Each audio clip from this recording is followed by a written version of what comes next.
बिस्मिल्लाहिर्रहमानिर्रहीम। ज़फ़र इकबाल उर्दू एकेडमी फ़न अफ़साना शनासी। आज का अफ़साना है सवा शेर क्यों।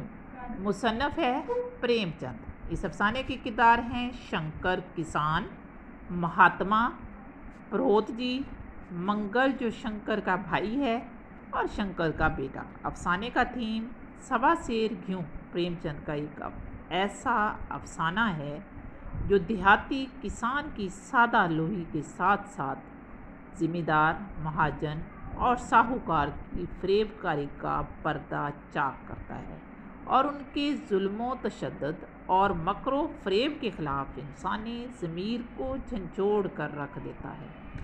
मुख्तसर तरीन कहानी। शंकर एक सादा लोग और मेहनती किसान है।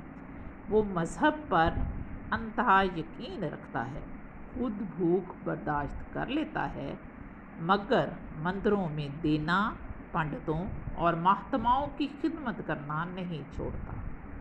होता ये है कि एक महात्मा शंकर के यहाँ रात गुजारने के लिए रहता है।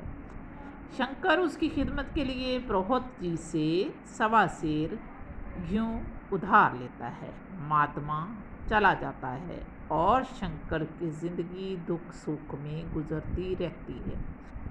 एक दिन प्रोहत जी गंदम का मुतालबा करते हैं जो सूद दर सूद होकर 10 मन हो चुकी है।